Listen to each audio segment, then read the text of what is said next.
Welcome to Hutchinson Economic Developments. My name is Miles Seppold. I serve as the Economic Development Director for the city. On today's episode, we're going to have some development news on different projects going on around town. And these are the non-city projects. And then from there, I'll have updates on some of the EDA projects. And then our feature for this episode, we're going to have an interview with the new president of Ridgewater College, Dr. Cheryl Norman. So you're going to want to stay tuned for that.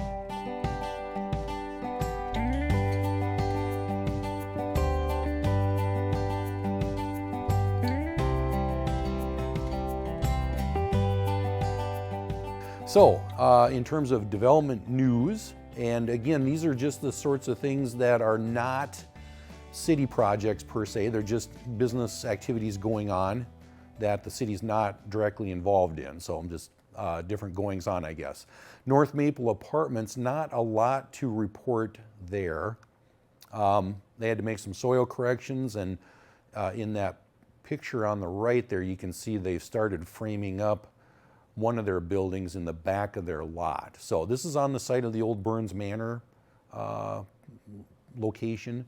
And so I would imagine a year from now, this will start really taking shape, but they're still very much at the beginning in this project. Dairy Queen, the remodel is mostly done, just a little bit of tune-up work, I think, a little miscellaneous painting to get taken care of, but they've remodeled inside and out, and looks pretty darn impressive. So I certainly invite you to come down there and take a look at everything, because it's pretty darn nice. I have talked with the team that is working on the new Thai restaurant. This is going to be at the former Zella's location. And originally I think they were looking at July to get this done, but everything sort of takes longer than what you want it to. So I think more realistic would be August, September timeframe to see this open. But you know, they did confirm to me, yep, we're coming to Hutchinson, we're excited, and this is actually going to happen. It will happen. So I would imagine, you know, early fall, middle of the fall perhaps, we should have Thai food that we can go and enjoy. Down at the Hutchinson Shopping Mall, construction is underway on a new retail space. They have a new retailer coming in, kind of a variety store, and not sure of the timing of this. I'll try and find out and give you a report on our next episode, but it is happening. It'll be a new store. I think it's new to Minnesota, and I think everyone will be pleased when they find out what it is. So kind of a neat operation. Okay, updates on the EDA projects. These are the ones that the Economic Development Authority is working on, or the city's working on, we're both working on. So biggest one is the Jorgensen redevelopment project. That's postponed until this fall. And as I mentioned last time, I mean, the real thing here is that they had found additional asbestos in the building that they had to take care of, and this quite a bit. And so because of that, the overall cost of demolition really went up quite a bit.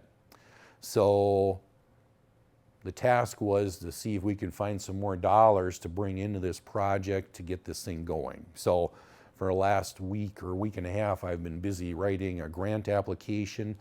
I got that turned in to the state of Minnesota yesterday. And then my understanding is mid-September, that's when they're going to make announcements as to who is going to get funded or not. So we'll just have to kind of wait and see until mid-September. If we do get the funding, then I would imagine it'd take about a month to mobilize and get the streets closed off again and get everything ready. So maybe mid-October for demolition, and then I believe it's going to take probably a month and a half or so to do everything. So I guess keep fingers crossed. Hopefully we get the funding and we can get this thing taken down yet this fall. And then the developer's telling me that in spring of 2027, that would be when construction of the new hotel would begin, with an idea toward getting this thing open in the middle of 2028. So we'll see, we'll find out. Redevelopment is hard. There are obstacles. That's just part of the thing. So we'll see what happens. The landing is scheduled to open up in December. So This is a picture from their website of the landing from across the Crow River. Looks pretty darn impressive. This is really taking shape very rapidly. So I went out and took pictures here, and the siding is nearly done on the whole building. They're busy putting the decks on the different apartments. You can see I kind of highlighted it with a red arrow there. So the decks are getting put on, and then the project with the street and the pond behind the building, that's going to be done by the end of September. Here's another picture. This is First Avenue looking kind of toward the east a little bit. So this is the south side of the building taking shape. And then this is the view from the north end of Franklin looking northwest over the building. So here's the pond and street improvements that I mentioned. So retention pond, that's all dug out, and they're busy working on the Glen Street part of it now. So not much to look at right now, but they had to take out some sewer lines and redo them, and then take out some pavement, remove the old boat landing that used to be there, and then they'll be adding curb and gutter and so forth. So by the end of August, this will all be redone. So looks like a mess right now, but it'll get there. Another project the city's working on in conjunction with the EDA is creating some sort of an outdoor event space on First Avenue Southeast next to Library Square. Our idea, here's a picture of it, is to put in some poles and string lights back and forth, zigzag across the street between Main Street and Hassan Street. So we did do some preliminary engineering. That's been done, so we have preliminary budget numbers. Everything looks pretty doable, and so we got to kind of do a little bit of final engineering design on this, and then we'll bring it to City Council and see what they think. So we'll find out. If everything comes together, this could theoretically be a 2027 project. And then also next year, potentially, would be a project to add new signage for our downtown parking lots. And so we're blessed with a lot of parking here in downtown Hutchinson, but maybe it's not always as visible as we want it to be. And so the idea would be to add some pretty large signage that would be visible from Main Street. So as you're going up and down Main Street, you can just look across and you'll see pretty obviously where the parking lots are. So that'll help, I think, both residents of Hutchinson and visitors visiting Hutchinson. So hopefully that's a 2027 project. And River House, they are moving ahead with their project. They redid the siding on their building, the south side of their building. Looks very nice. And now the next step is they're looking at putting in an outdoor patio. So that whole area that you see there is going to get cemented in. And then they would add light poles and then have lights zigzagging across several times from Main Street back to the alley. And they want to create an outdoor dining area. So had a meeting with these guys yesterday, and I would imagine over the next 2 months here it should move ahead pretty dramatically. So stay tuned for that. And then finally, Guiding Light Early Learning Childcare, they are open. They have slots available for preschool and school-age kids, and they have a pretty dramatic incentive that if you sign up, if you enroll, do a 1-year enrollment, you get 2 months for free.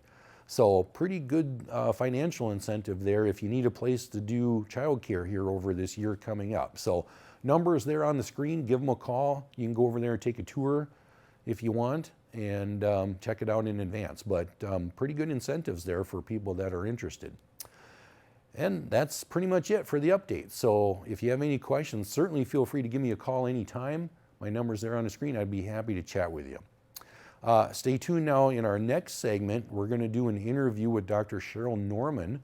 She is the new president of Ridgewater College. So you'll definitely want to stay tuned for that.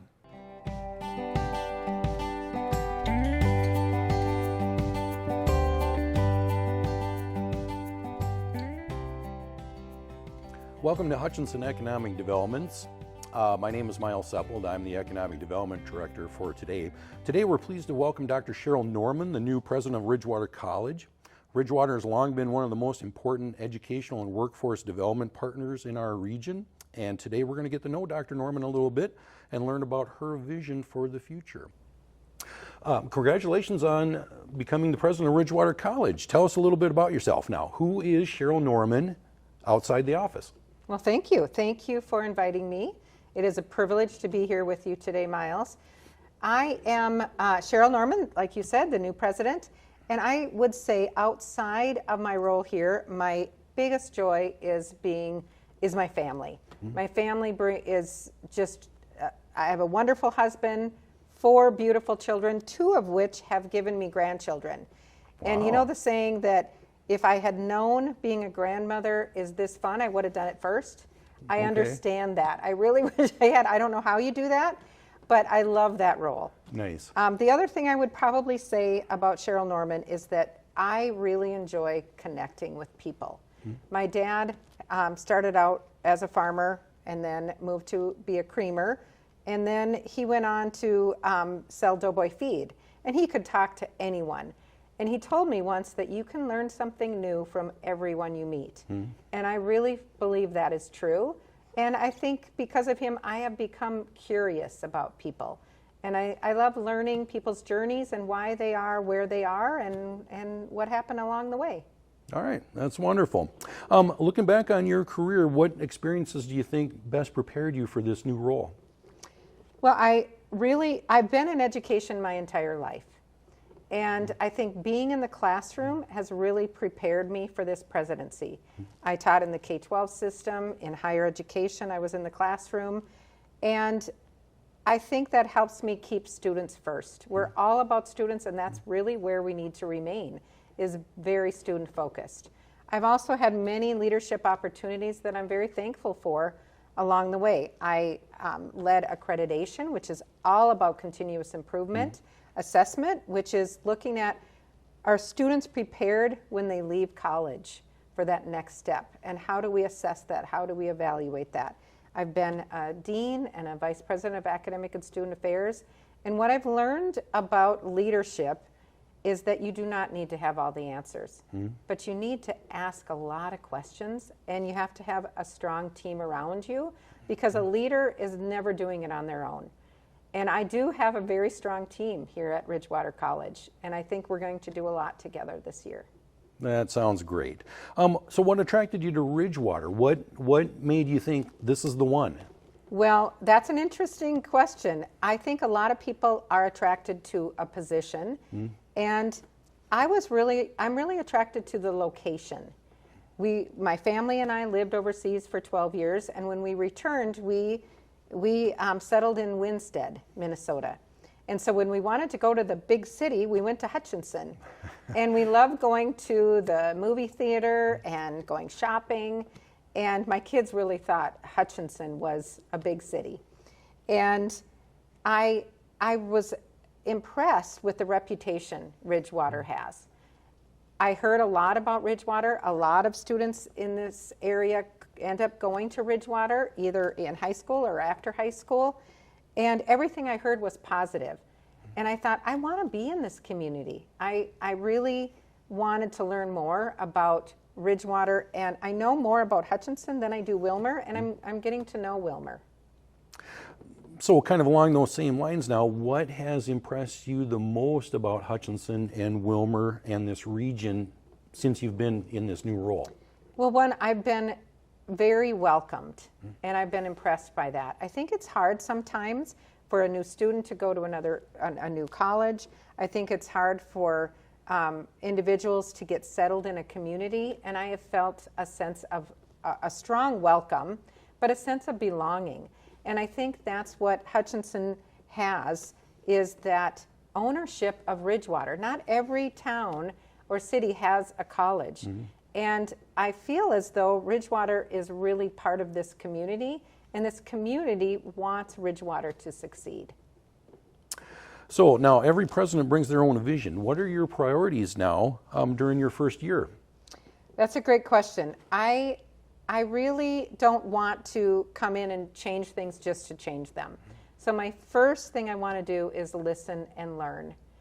I have learned over my experience that community technical colleges first started and wanted to have access and wanted to make sure that college was available for anyone. And we did that, and we did that well.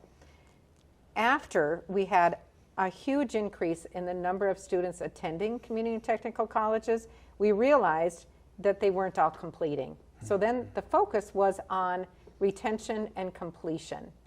And now we're in Community College 3.0. And in 3.0, it's all about post-completion outcomes. Do our programs lead to a living wage? Do we have those jobs in our region? And so for Ridgewater, that is making sure that our programs lead to a living wage, and we can help that with maybe adding certificates or encouraging transfer to be able to complete your bachelor's degree. But you do that with the community you're in, so that we are looking at not only making sure our students feel like they belong here and have access, making sure they complete, but then what happens after? And that's the focus now, is what happens after. And that's where you come in. And that's where that partnership is really important. Ridgewater's mission, it's creating opportunities, changing lives. What does that mean to you personally? I love that creating opportunities, and that's what community colleges are all about, is creating opportunities. Ridgewater does that very, very well. I think that when we create opportunities, not only does that student's life change, but I think that their family changes, and I think that the community changes around them. So as we encourage students to come to college, maybe that's somebody that is getting a head start in high school. Maybe that's a high school graduate. Maybe that's someone who has lost a job and they need to be retrained. Maybe it's someone in the workforce that's saying, we need these skills. Can you help prepare individuals to be able to do this job in our community? And that's what creating opportunities and changing lives is all about. Okay, that leads us right into the next question. Now, because higher education is changing pretty rapidly, so where do you see community and technical colleges fitting into Minnesota's future?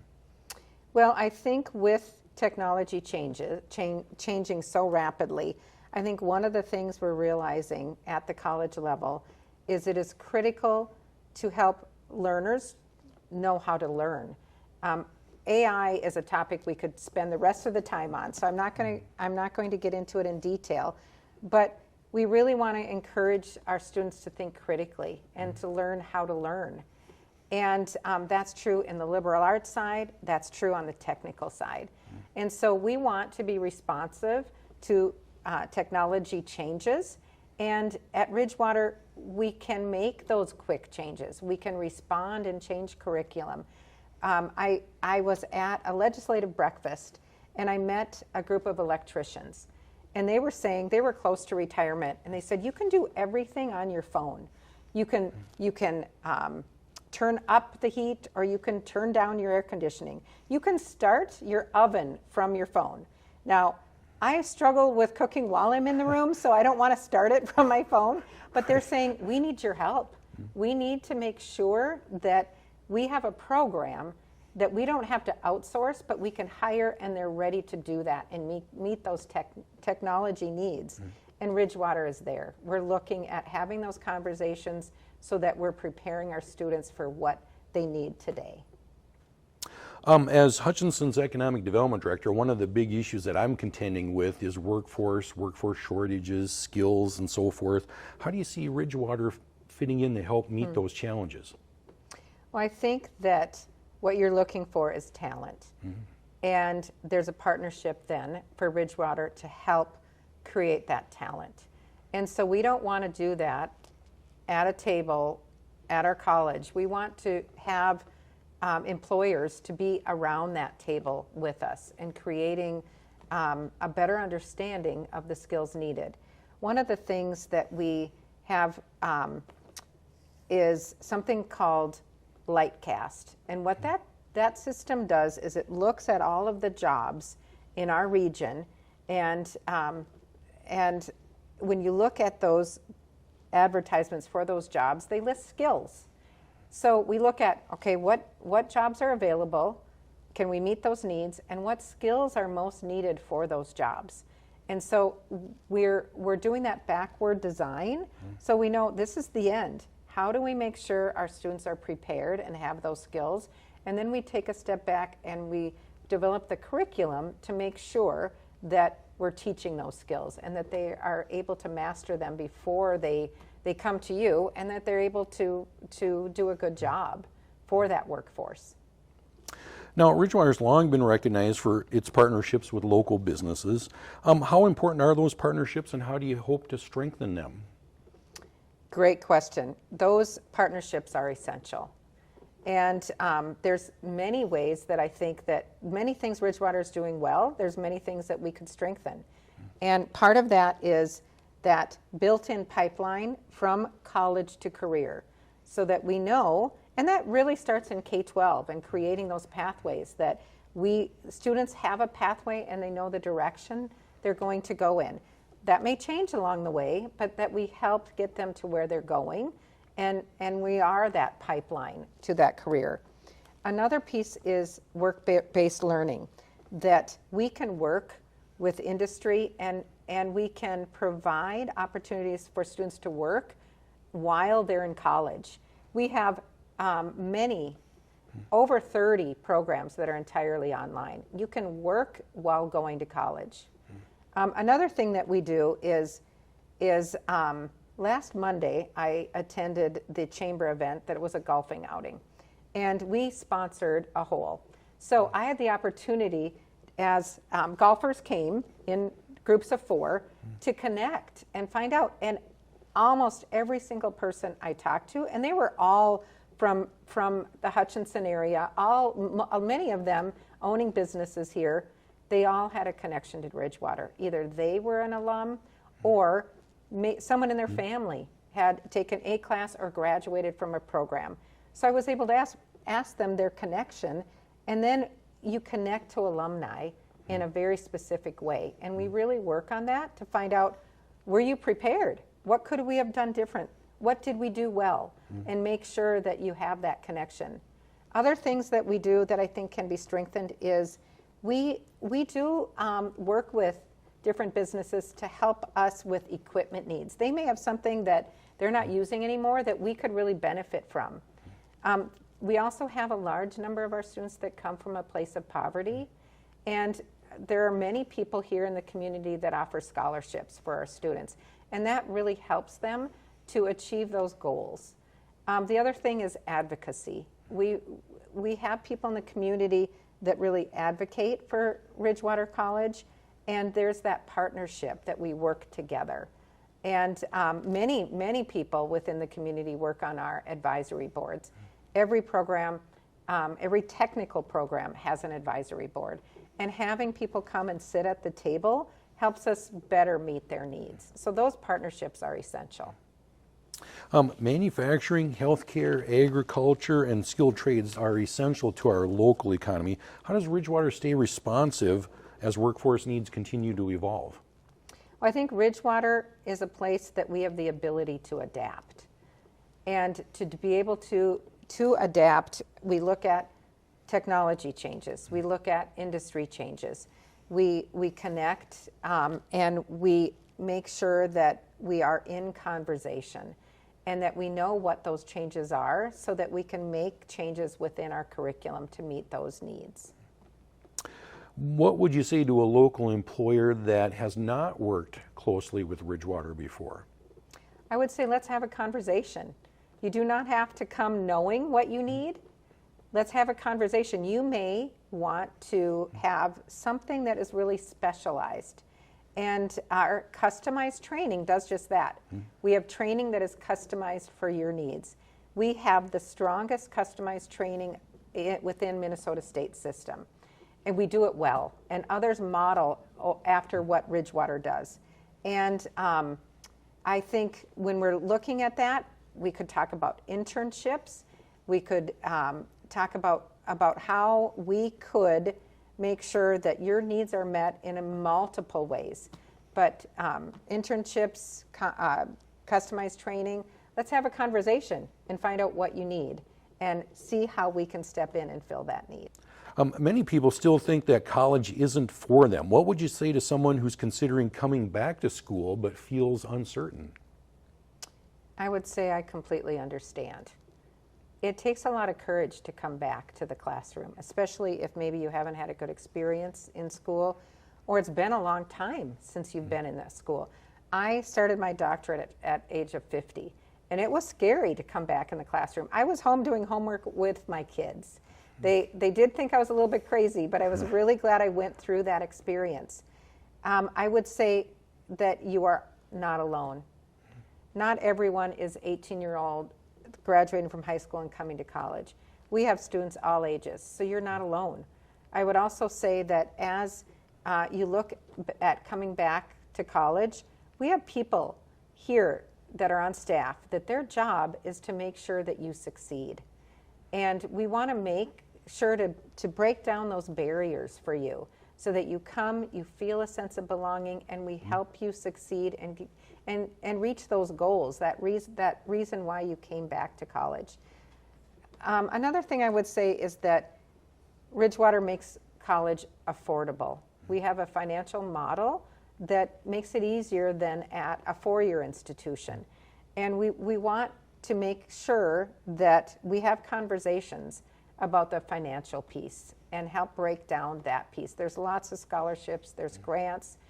We want it to make it doable for you.